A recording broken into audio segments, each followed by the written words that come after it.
Sarah Poet, and welcome back to Gender Equity Approached Differently, a little vlog series that I am doing to get some innovative ideas out there. I hope that it has been beneficial for some of you. I really look forward to hearing from you and hearing how I can help you to address these topics that are hard to talk about, right? It's like I'm the person who will go with you to the areas where few others can venture. And that's kind of my superpower. So when we don't know how to talk about these issues of gender because it's tricky, we end up causing more pain. And that's what this video is essentially about.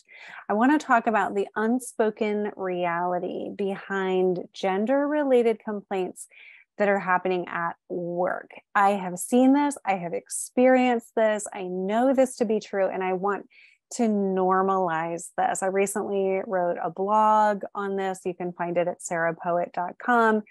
And it's like, you know, how brave when we are willing to talk about these things, to talk about what is going on behind the scenes so that we can move forward more united, more connected.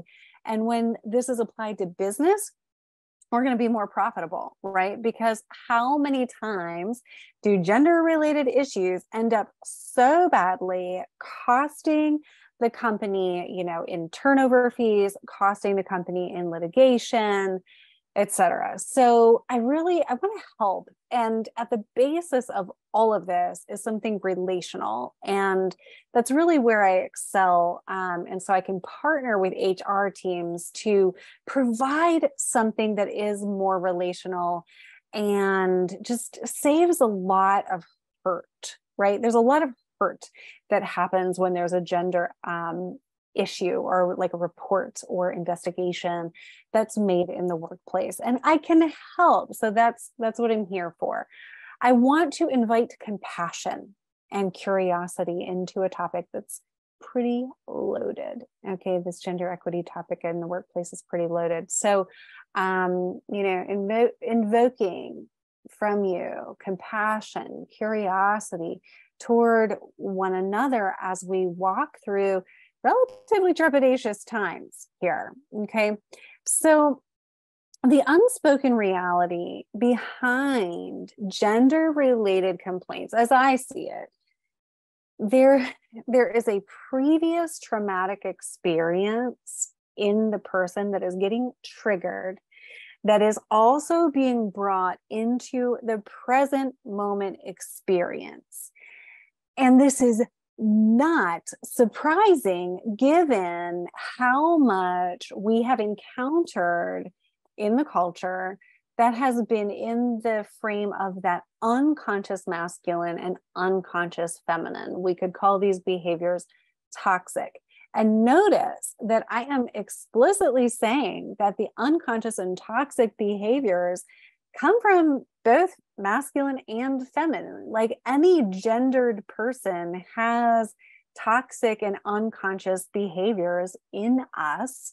That is a part of being human and evolving and becoming, you know, the best that we can be, is to say, where am I exacerbating an unconscious orientation to life, and how do I become more aware?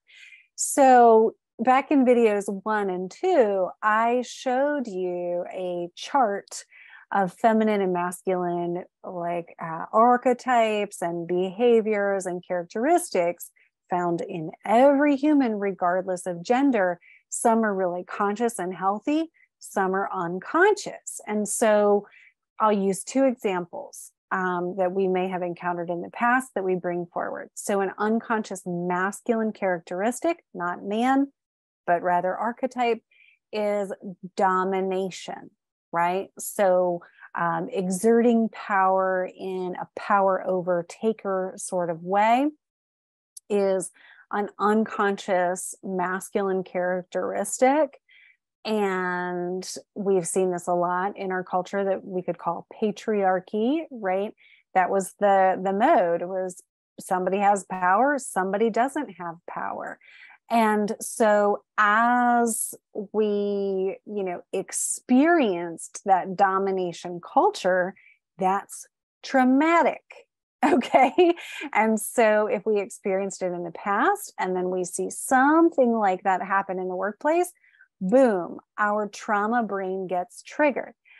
An unconscious feminine behavior that could be toxic is, emotional manipulation, or, not being very clear with emotions or with intentions, right?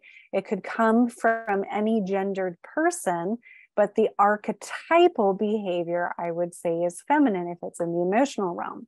So we've experienced these toxic patternings through people from our past.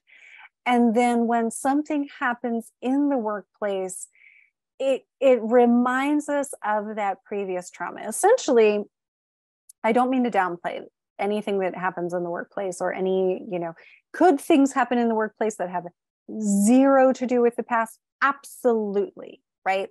But when things become very, very heated, in my experienced opinion, in my professional opinion, my personal opinion, it is because there's something unresolved in we could call it in the psyche or in the experience of the human.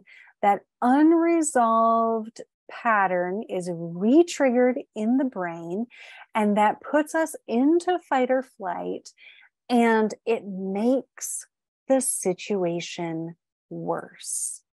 It makes the present moment situation worse because of something that happened in the past. Now, if we're talking about the workplace, that thing that happened in the past that has to do with the culture maybe has absolutely nothing to do with this workplace incident and this moment.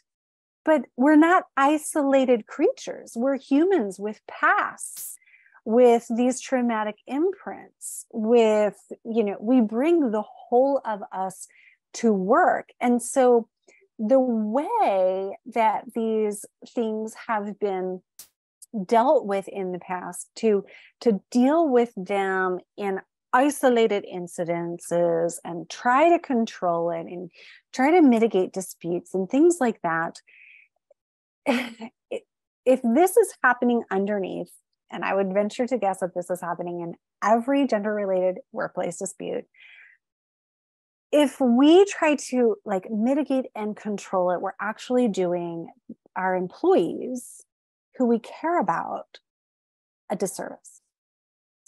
How your company responds in this situation will help to either heal the embedded trauma in the people that you care about or exacerbate it.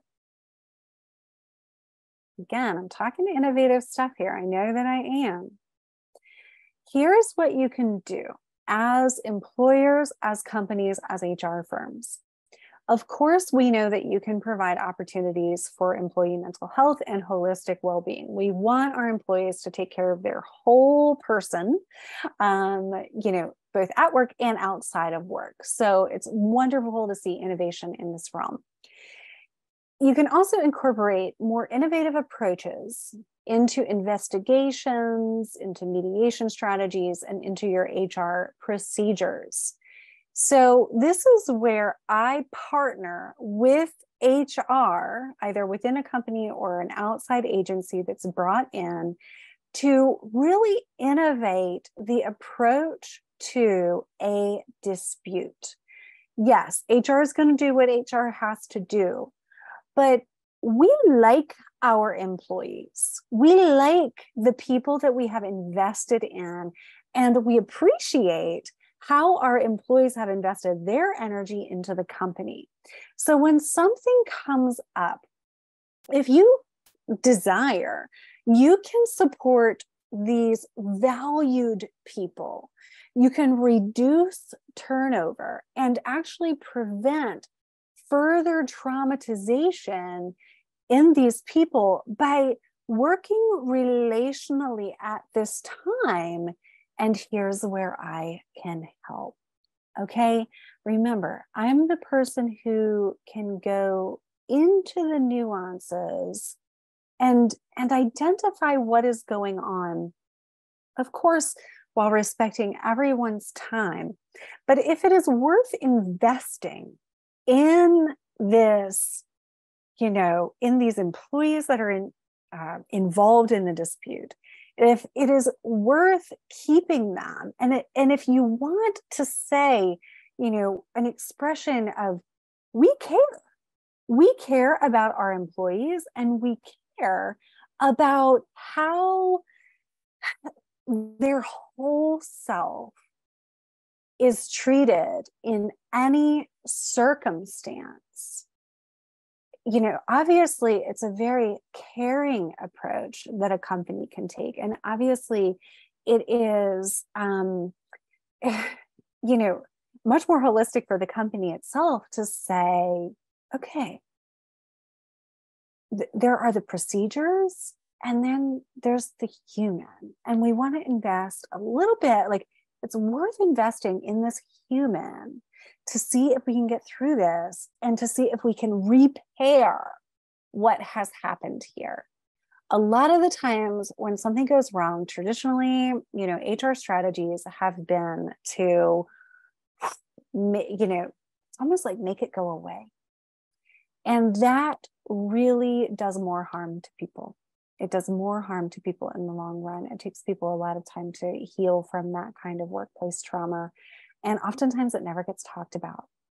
So, if you want someone to help to repair relationally, you can reach out to me at sarahpoet.com. There's also one other little nuance that I will say that I can most definitely help with. And that is, if you have someone, on your team or in leadership who does not seem to, quote unquote, get it. Like, the world is innovating. There are things that maybe, our older generations maybe don't understand. There's definitely things that I don't understand that my 14-year-old has to remind me, hey, mom, you don't get it. Let me help you understand equity and inclusion. Like, we are all helping each other. We are all walking each other home here, right? But one place where I can really help and excel is when you need an innovation or intervention with an employee who seems to be tripping up in this area related to gender equity and the progressiveness that's happening here and now. I can work one-on-one and behind like safe and confidential doors, right? In conjunction with HR departments and leadership teams to help preserve teams and bring innovation forward. You can contact me again at sarahpoet.com/reconciliation. And I look forward to hearing from you and to helping. I so hope that you have gained something from this vlog series, and I welcome you to share this information with your friends, your colleagues, the HR advisor that and trust. And let's innovate together. I really look forward to helping. Okay, thanks for watching. Have a good day.